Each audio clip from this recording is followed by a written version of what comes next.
This is the Storks. On the roof of the last house in the little village was a stork's nest. A monster stork sat in it, and four young ones were stretching forth their little heads with the pointed black beaks, which had not yet turned red, like those of the old birds. At a little distance, the father stork stood upright and almost immovable on the ridge of the roof.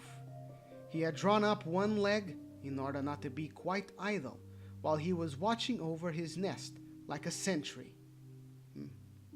Lifting a leg to keep yourself awake, that is an interesting idea. I mostly just chew bubble gum. He stood so still that one might have thought he was carved in wood. Surely, it must look very important that my wife has a sentry before her nest, he thought. Nobody knows that I am her husband. People will think that I am commanded to stand here. That looks so distinguished. And he continued to stand on one leg. Well, so far this is pretty much what you would expect a male protector to act like. He's very happy about being regarded as a protector. Anyway, a crowd of children were playing below in the street. No sooner had they noticed the storks than one of the pluckiest boys began to sing an old ditty to tease them. Soon all his playmates joined in, but they only repeated what he could remember of it. Oh, we have the song here, followed with a pretty illustration. The song goes as follows. Fly away, stork, fly away. Stand not on one leg all day, while your dear wife in the nest gently rocks her babes to rest. The first little stork they will hang, the second will fry by the fire, the third will be shot with a bang, the fourth will be roast for the squire. Well, I see these kids are as pleasant as you would expect children to be. Do you hear what those boys are singing? Said the young storks, which, by the way, are standing right here. They're right next to the father. Said the young storks. Do you hear what those boys are singing? Said the young storks. They say we shall be hanged and roasted. Never mind what they say, replied the mother stork. If you do not listen to them, they can do you no harm. The boys went on singing and pointed at the storks with their fingers. Only one of them, named Peter, said that it was wrong of them to tease the birds and did not join them. The mother stork comforted his How did I read that word? That is a very odd way to read it. The mother stork comforted her children. You must not pay attention to them. Look at your father. How quietly he stands here on one leg. Oh, we are so frightened, said the young ones, and they hid their head in the nest. On the following day, when the children had come out to play and saw the storks, they sang again the song. The third will be shot with a bang, the fourth will be roast for the squire. I suppose that is the abridged version. Shall we really be hanged and roasted? Asked the young storks. Certainly not, replied the mother. You will learn how to fly. I shall teach you myself. Then we shall fly into the meadows and go to see the frogs, who will bow to us in the water and cry, croak, croak, and then we shall eat them up. That will be delightful. And then? Asked the young ones. Then, continued the mother stork, all the storks of this country will come together, and the great autumn maneuver will be gone through. Every stork must be able to fly well, for that is of great importance. All those who cannot fly, the general kills with his beak. Therefore, you must take great pains to learn it well when the drilling begins. Why then, we shall be stabbed after all, as the boys sing. Listen, they are singing it again. Only listen to me and not to them, said the mother stork. After the great autumn maneuver, we shall fly away from here to warmer countries, far away over mountains and woods. We shall fly to Egypt, where you shall three-cornered stone houses. Where you shall see three-cornered stone houses, the pointed tops of which almost touch the clouds. People call them pyramids, and they are much older than a star can imagine. Kind of a digression, but continuing on. There is a river in that country which rises every year over its banks, covering the whole land with mud. We shall walk about in the mud and eat frogs. Oh, how charming! Cried the young ones. Yes, indeed, that country is very pleasant. We shall do nothing there but eat all day long, and while we shall be so comfortable there, they will not have a single leaf on the trees in this country, and it will be so cold that the clouds will freeze and fall down on the ground in little white rags. She meant, of course, the snow, but she could not otherwise explain it. Will the naughty boys also freeze to pieces? Asked the young storks. No, answered the mother, they will not freeze to pieces, but they will not be very far from it. They will have to stay all day long indoors in the gloomy room, whereas you will fly about in foreign lands where the warm sun shines and many flowers are blooming. After some time, the young ones had grown so tall that they could stand upright in the nest and look about into the neighborhood. The father stork returned every day with frogs and little snakes and all sorts of stork dainties which he had picked up. Oh, it was so funny to see him perform tricks for their amusement. He used to place his head quite back on his tail and clatter with his beak as if it had been a rattle, and then he used to tell them stories about the marshland. This is a long one. Come along, the stork mother said one day. Now you must learn to fly. The four young storks had to come out of the nest on the ridge of the roof. At first, they tottered about a good deal, and although they balanced themselves with their wings, they nearly fell down. She's pointing with her hand like, listen here. That's funny.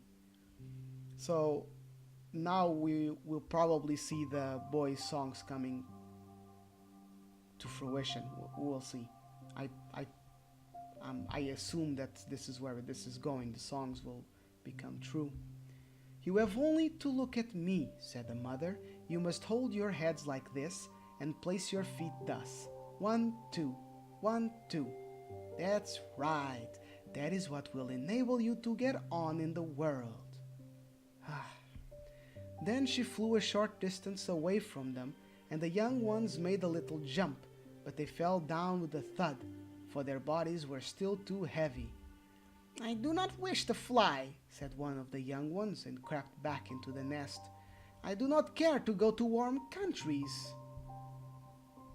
Would you prefer to freeze to death here when the winter comes? Or shall the boys come to hang and roast you? I will call them. Oh, no, no, dear mother, said the young stork, hopping out on the roof again to the others. On the third day they could already fly a little, and now they thought they would be able to soar in the air like their parents. They tried to do so, but they tumbled down and had quickly to move their wings again. The boys in the street began to sing again. Fly away, stork, fly away. Stand not on one leg all day. Shall we fly down and pick their eyes out? Asked the young storks. No, said the mother. Do not mind them. Only listen to me. That is far more important. 1, 2, 3. Now we turn to the right. 1, 2, 3. To the left. Now round the chimney top. That was very good indeed. The last clap with the wings was so correctly and well done that I shall let you come tomorrow with me to the marches. There you will see several respectable storks with their families. You must let them see that my children are the prettiest and best behaved. You must proudly stride about. That will look well, and by this you will gain respect." "But shall we not punish those wicked boys?" asked the young storks. "Let them cry as much as they like.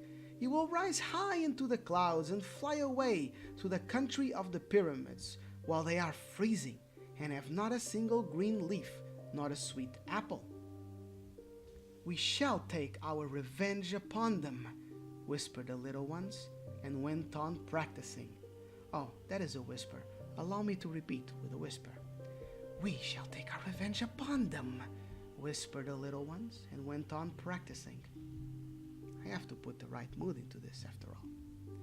Of all the boys in the street, none was more bent upon singing the song than the one who had first started it, and he was quite a mite and not more than 6 years old. A mite, wow.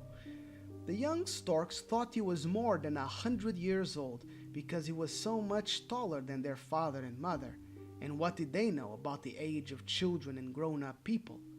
They made up their minds to take their revenge upon this boy because he was the first to sing the song and was never tired of going on with it.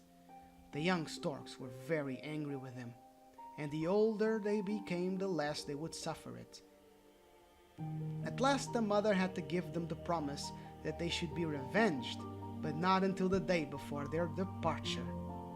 Oh, that's kind of surprising. So she agrees to let them take revenge, but only on the day that they are leaving, in case it goes wrong, I suppose. "We must first see how you will behave at the great maneuver. If you do badly, so that the general has to thrust his beak through you, the boys will be right, at least in a way. But let us see." Oh, she just wants to give her children a chance to die first. "You shall see," said the young ones, and took still greater pains. They practiced every day, and soon they could fly so well that it was a pleasure to see them.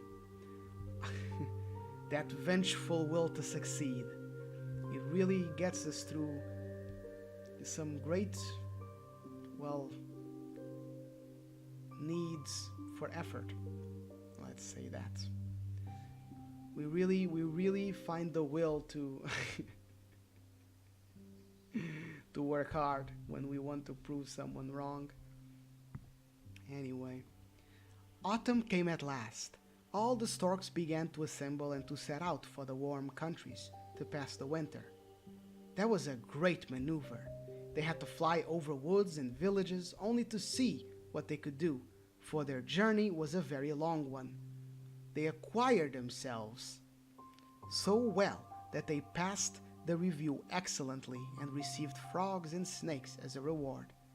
That was the best certificate, and they could eat the frogs and the snakes, which was better still. "Now we shall take our revenge," they said. "Certainly," cried the mother stork. "I have already thought of the best way. I know where the pond is in which all the little children are lying until the storks come and take them to their parents." What? Does she mean the parent? Wait. "The pretty little babies sleep there and dream so sweetly, much more sweetly that they will dream ever after, much more sweetly that they will dream ever after." I have to see where they are going with this. "All the parents wish for such a little child, and the children wish for a brother or a sister. Now we shall go to the pond and fetch one for every child who has not sung that wicked song to tease the storks." Oh, okay. "But what shall we do to the bad boy who began to sing the song?" "In the pond lies a little dead baby that has dreamed itself to death. That we will take to him. Then he will cry because we have brought him a dead little brother. But the good boy, I hope you have not forgotten him, who said that it was wrong to tease animals, We will bring him a brother as well as a sister. And as this boy's name was Peter, you shall all henceforth be called Peter. And so it was done, and all the storks are called Peter to the present day. And then they have a really depraved picture of storks picking up a dead baby with a really, really old man face. Okay, and that is the end. Huh. Well, I have to say, that is not at all what I expected. This is the third story I've read in this book. I have to say, I am not very fond of this one. Let me change the visuals here. Ups, ups, ups, ups. So, this is a really odd one, I have to say. I made a joke about the storks wanting a... about the storks, about, you know, storks bringing babies to families. But as I read more and more, I thought this was going to be about something completely else. But it seemed like a story in the universe where storks deliver babies, which is the reference at the end. It comes kind of out of nowhere. And at the same time, because of how suddenly and out of nowhere it comes, it is presented with the notion that it is common for this universe, the world in which the story is being told, that is just a thing that happens. Storks carry the babies. But it is odd because the mother only describes migration to the deserts, well, not the deserts, to Egypt. She describes the Nile, the pyramids, and all of this stuff. It's very odd. I mean, the obvious thing here, of course, just like the previous story and the previous one before that, where the moral of the story is basically delivered in the final paragraph. So it is in here.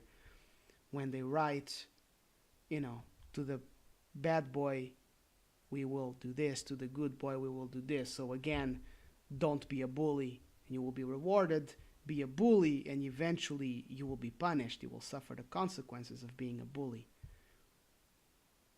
Because you never know the people who you are bullying, which in this case are the defenseless tiny little storks, what they can become, which in this story is adult storks who can fly and could very well kill the child, apparently, by the way that they were describing it. But rather just pick up a dead baby from the river. You know, when I thought about doing this series, I was thinking it would be very family friendly. And even though I am using family friendly language, the story itself is pretty gruesome. But then that is what we hear of classic fairy tales. So, in the purview, within the context of kids being rewarded with brothers and sisters, which would be the babies of their parents, because that is the point that the mother stork describes at the end there. They bring the babies to the lake, and the parents come and pick up the babies, but the adults' children that they already have will be in the lake waiting to see if they get a brother and sister first, as if like they're really looking forward to the children and to their siblings, basically, to their new siblings.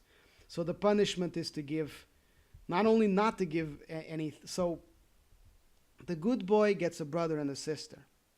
The really bad boy, the main bully, the one who came up with the song and fervently kept singing it, gets a dead baby. And all of the other bullies who went along with the other one get none. I find it interesting, to say the least, that the storyteller sees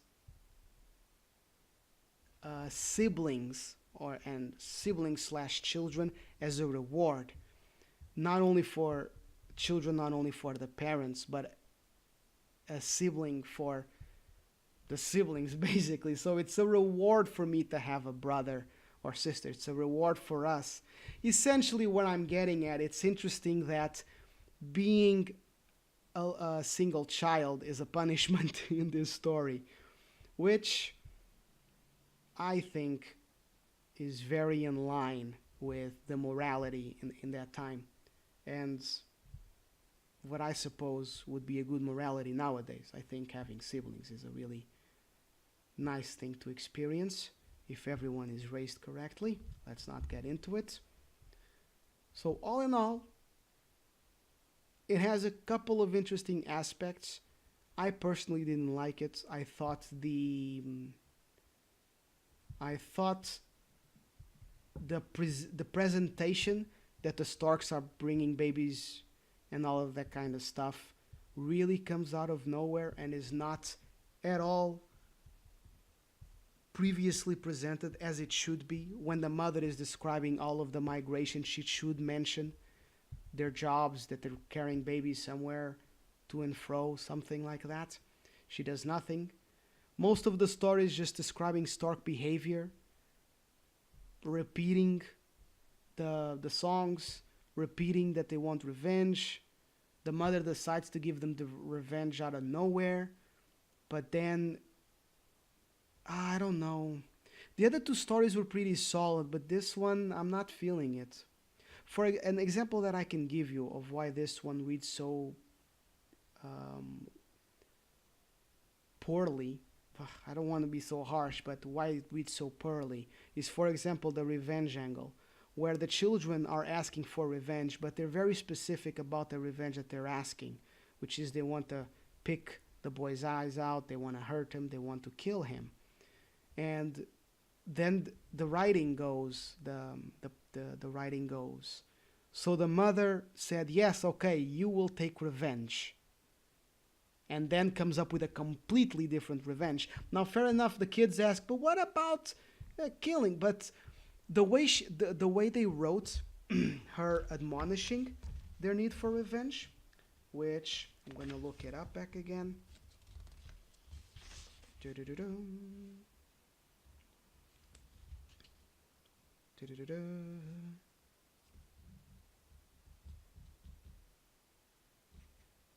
Now we shall take our revenge, they said. Certainly. I've already thought of the best way, which has nothing to do with what they wanted. And there's nothing about it before when she agrees, okay, you may take revenge, but on the day that you succeed in your test, and all of this stuff. So it is very interesting that I don't like this story at all. Most of it is just about storks being storks, but then they're fantasy storks that carry babies.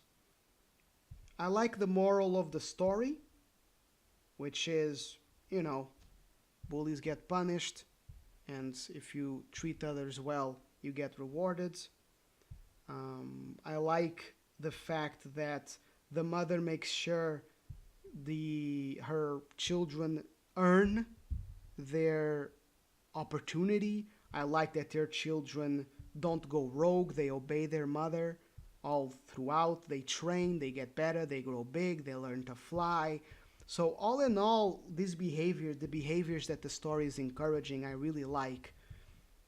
But I don't really get the point of being storks. And the more I talk about it, the more I like it. But it still doesn't have the same kind of positive impact that the other two had.